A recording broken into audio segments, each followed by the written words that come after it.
Hello everyone! Today we start a new unit, topic 4.3. It's called Aquatic Food Production Systems. So we'll be looking at some of the natural systems in the ocean, freshwater as well, but a lot of stuff from the ocean in this unit. Things like food chains and food webs, as well as harvesting food from the oceans. We'll look at different fishing techniques and how those impact the environment. We'll be looking at aquaculture or fish farming and which of those techniques are better or worse for the environment. We'll also look at some ethical questions surrounding the harvesting of marine mammals and trying to balance the needs of indigenous populations along with environmental concerns. Lots of interesting stuff in this unit. But today we're going to start with the basics of food chains and food webs and trophic pyramids and look at how ocean systems work. So just take some notes on this and you're going to be turning in your notes. I'm going to go too fast, so definitely stop whenever you need to catch up. Okay, so we're going to start with a quick review of a food chain. Folks who had this last year, lots of this will be review, but this should look familiar from biology as well. So just go ahead and draw a simple food chain ending in a lion. Go all the way back to the source of the energy. So pause the video now and do that.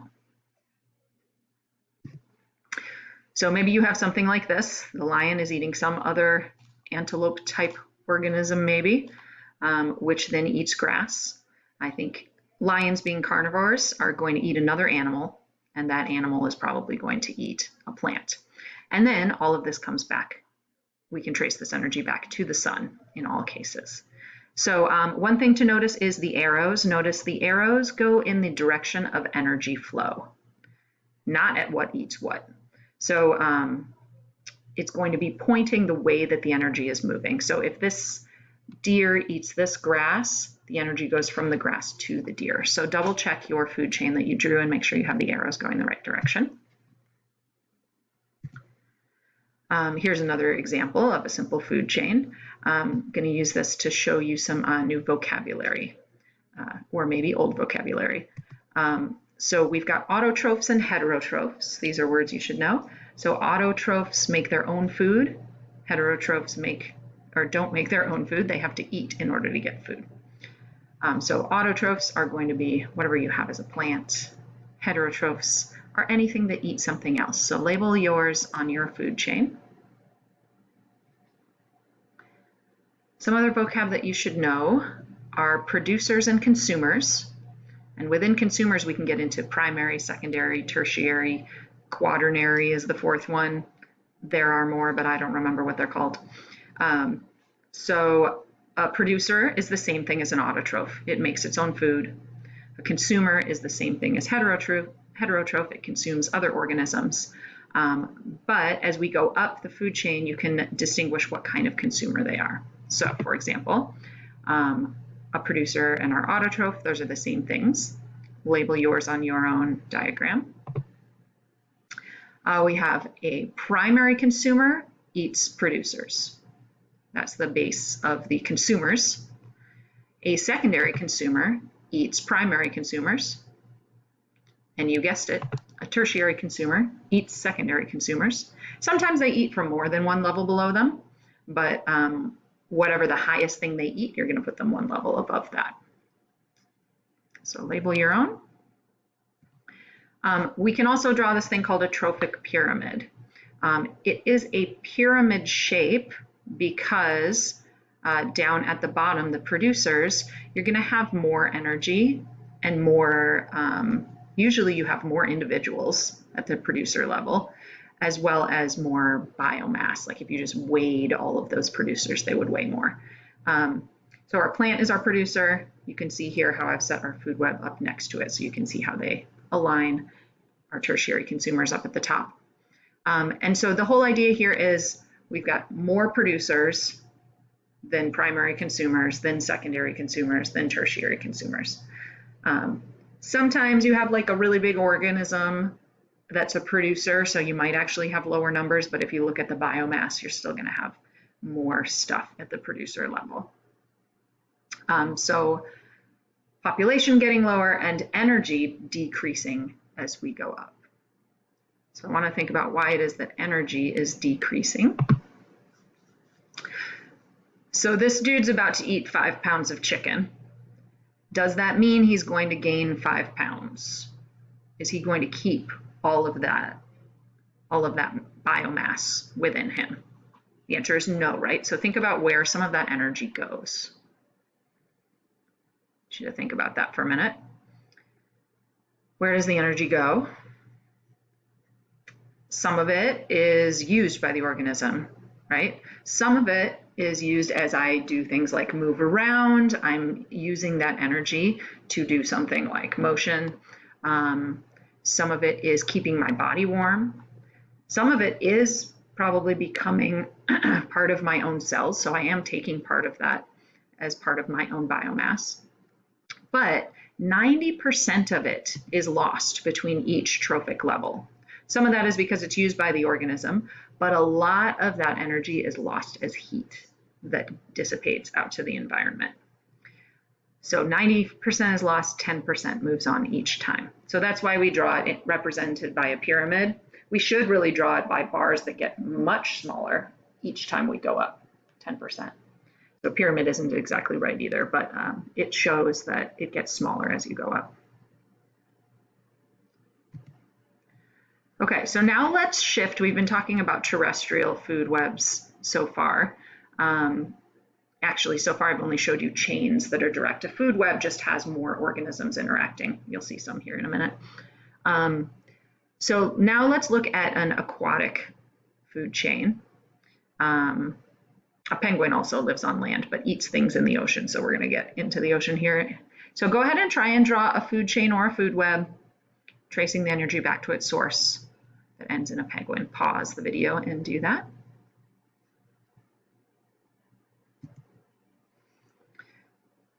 Now I'm showing you one that doesn't even include a penguin. But the point of this is to show that food chains in the ocean tend to be much longer than the ones on land.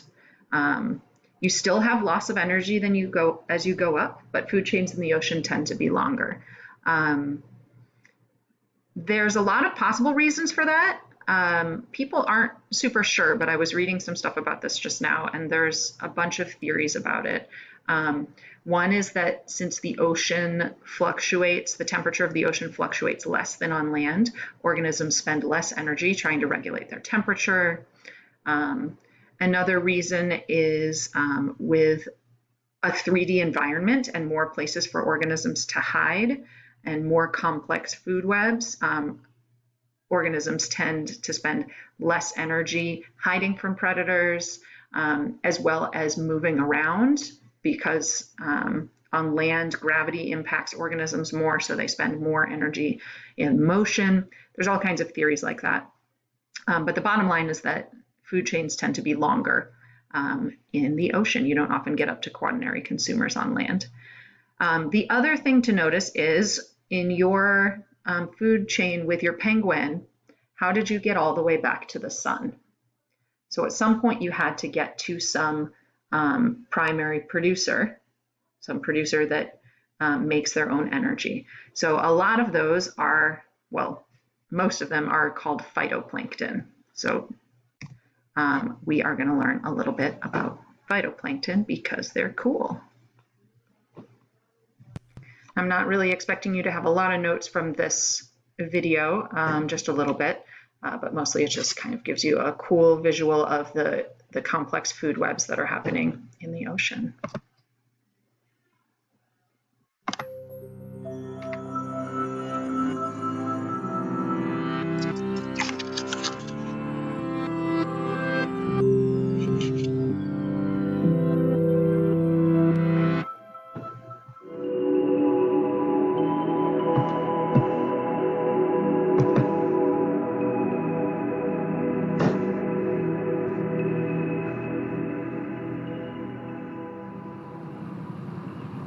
How did I get here? Well, it's a stranger story than you might think. I came from a world of drifters, a place few humans have ever seen. The world of plankton. I came from a batch of 1 million eggs, and only a few of us survived. When I became a larva, I moved among other drifters.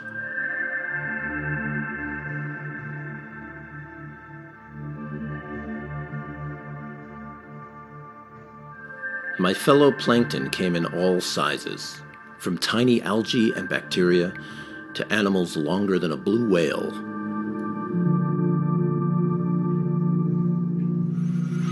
I shared my nursery with other embryos and juveniles, from clams and crabs to sea urchins and anemones. We drifting animals are called zooplankton. The most common animals here are copepods and krill. You could search the world over, but you'd never find a place more diverse than my childhood home. A teaspoon of seawater can contain more than 1 million living creatures. It can be a pretty tough existence, though. Trillions are born here, but only a few make it to adulthood.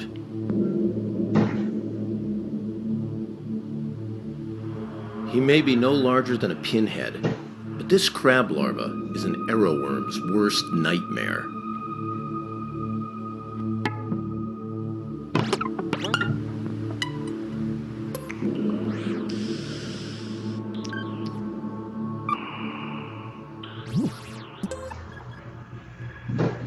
Epic battles between carnivores like these are just one way to get food. But the real powers of this place come from phytoplankton. Single-celled life that transforms sunlight and carbon dioxide into edible gold.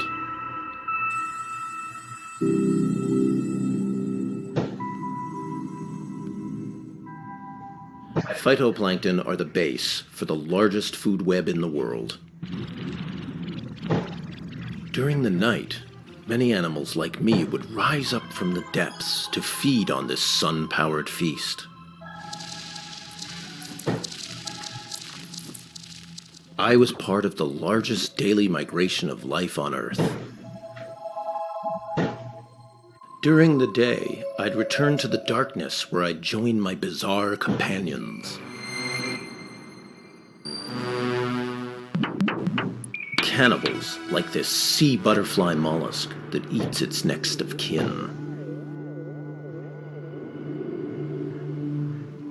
And comb jellies that beat cilia like rainbowed eyelashes.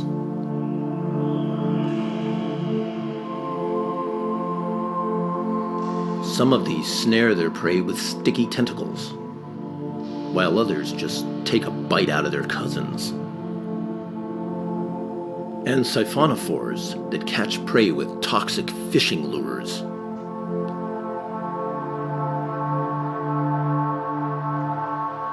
But my favorite would have to be the crustacean phronema. Its monstrous looks inspired the movie Aliens. It can catch tiny bits in its bristles, but prefers larger prey like salps. With 2 sets of eyes, this female prowls the deeper water. Prey in hand, she performs one of the strangest behaviors in the entire animal kingdom. With body parts from her victims, she delicately assembles a barrel-like home, feeding her young until they can drift off and survive on their own. Best of all, they make the perfect snack for a small fish like me.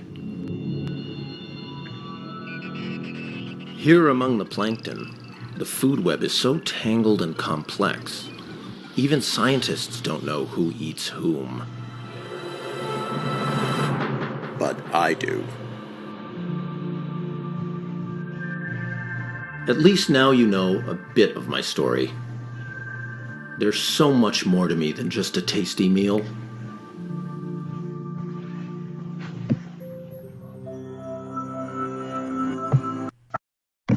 Okay, so plankton are a super important part of the ocean ecosystem.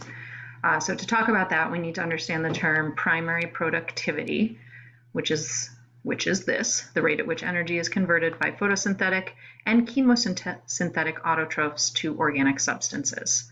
So most organisms that make their own food do it through photosynthesis, but there is something called chemosynthesis, where this happens mostly like in deep ocean vents, where organisms will produce energy chemically through the chemicals that are down there instead of with light, like photosynthesis. So that counts as primary productivity too, anytime you have a producer producing their own food. So this can be measured in tons of different ways. Sometimes people will measure it by rates of photosynthesis, which can be measured by like how much oxygen is produced. It could also be just by measuring the biomass of all of the producers. There's lots of different ways to look at primary productivity.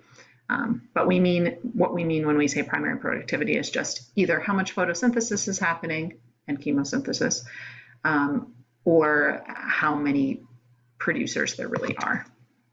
Kind of use it both ways.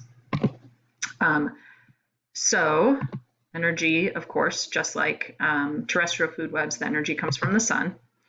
And phytoplankton are responsible for 99% of that primary productivity in the oceans. So almost all of the energy in the ocean is coming from phytoplankton. There are other kinds of plants in there as well that account for that other 1%, as well as some chemosynthetic things must be part of that 1% as well. But just to differentiate between plankton is anything that free floats through the ocean, that moves around by floating. Jellyfish are technically plankton as well. But phytoplankton are plankton that do photosynthesis. Zooplankton are plankton that eat phytoplankton. So they are heterotrophs or consumers. And half the oxygen on Earth is produced by phytoplankton. We often think of the big forests like the Amazon, which are also hugely important, but phytoplankton do a huge important job making oxygen on Earth as well. Okay, so we've got all these different ocean zones.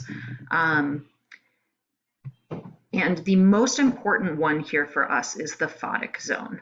So that is the very top of the water here, the top 200 meters. This is where photosynthesis happens.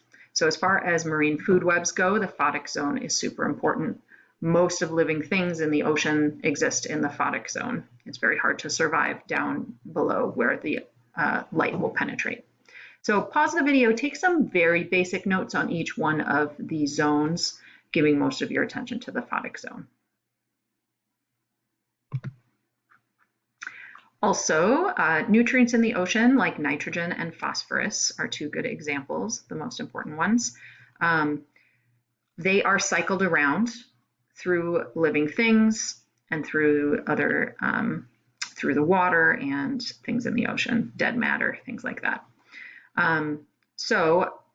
Major way that these nutrients cycle is by being put into living things, and then when those living things die, they either go into another organism if they're eaten, or if they die and they aren't eaten, they sink to the bottom. And so you end up with a lot of nutrients accumulating at the bottom of the ocean. Also waste, things like fish poop will sink down to the ocean and be on the bottom. So all of those nutrients are needed in the food web, but a lot of times they sink to the bottom. So an important part of an ocean food web is also upwelling. So this is when, for whatever reason, you have water coming up from down deep, coming up to the surface, and it brings nutrients with it. So it will often happen when we have winds pushing water away from a coast, and when this water moves away, there's room for colder, deeper water to come up. We talked about this with El Nino. So this, just to remind you, that during El Nino or normal conditions, we have some strong winds pushing from South America towards Australia, and that allows for upwelling along the coast of South America. With El Nino, those currents are not as strong, sometimes even reverse, but so that you don't have upwelling happening. So to apply this to our current unit of aquatic ecosystems and food systems, the South American fishing industry does not do well with El Nino years. With all of the upwelling stopping, those nutrients stop. That means ecosystems along South America are not as rich during El Nino years. So just to drive home how important upwelling is, the highest productivity happens near coastlines and shallow seas. You can see in this picture, the reds and darker colors here are where we have the most productivity. So that means the most organisms, the most biomass in the ocean. And the reason that is because of upwelling. Nutrients coming up allows for a lot more things to live there.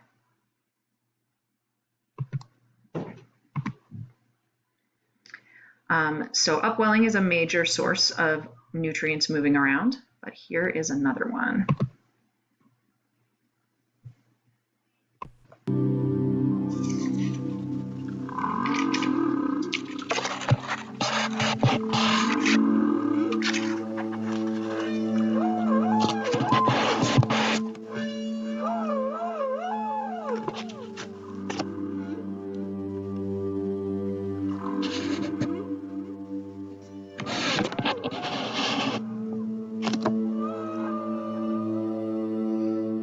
One of the most exciting scientific findings of the past half-century has been the discovery of widespread trophic cascades.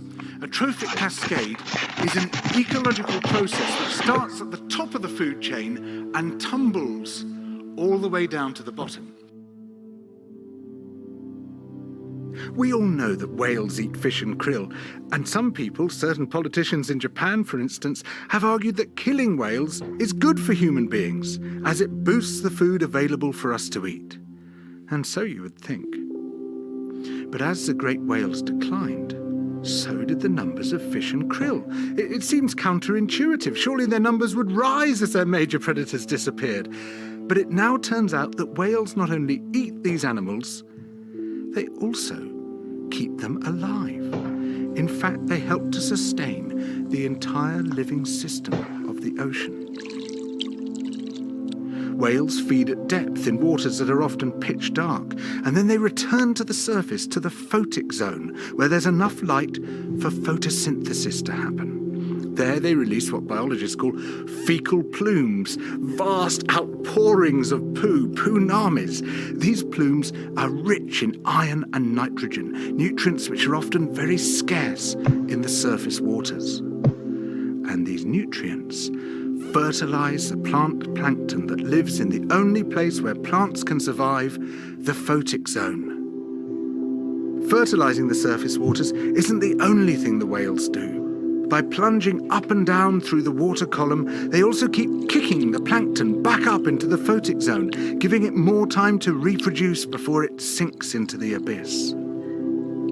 Even today, though whale populations have been greatly reduced, the vertical mixing of water caused by movements of animals up and down through the column of the oceans is astonishingly roughly the same as the amount of mixing caused by all the world's wind and waves and tides. More plant plankton means more animal plankton, on which the larger creatures then feed. In other words, more whales means more fish and krill.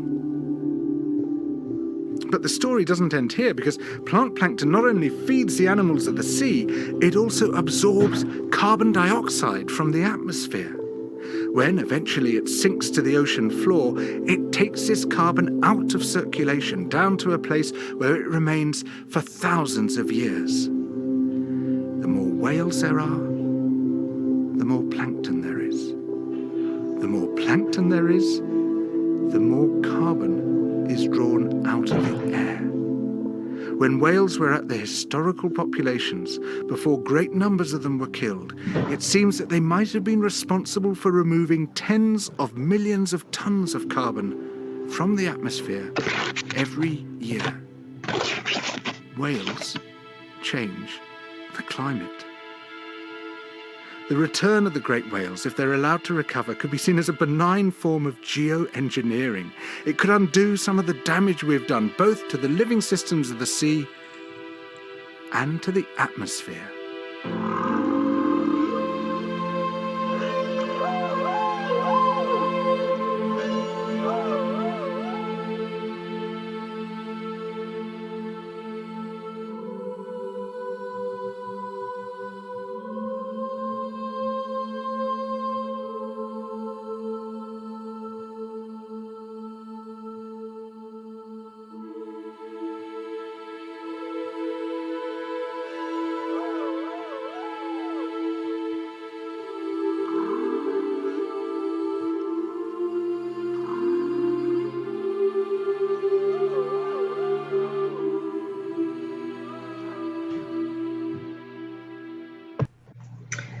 Whales are so cool. So some really amazing connections between whales and carbon dioxide moving into the ocean and out of the atmosphere that applies to climate change, but also some important stuff there about how whales mix the water in the ocean. Some of that phytoplankton would sink down below the Photic Zone before it would naturally die, and then it would die just because it can't get any more energy through photosynthesis. So when the mixing happens, a lot of that plankton is put back up into the Photic Zone again, so it can continue on. Okay, and the last point I want to make about coastlines and shallow seas, remember that's where we have a lot of upwelling happening, so there's the highest productivity in the oceans is in coastlines and shallow seas. Also, we just have a lot more diversity and biomass here because we also have other things besides phytoplankton that can root down in the bottom of the ocean and still be within the Photic Zone. So a lot of things like kelp forests, for example, exist, and that brings a higher diversity of animal life as well along with it. And that is the end of this lesson. So you'll just turn in your notes, and I will see you at the end of the week for one more lesson before winter break.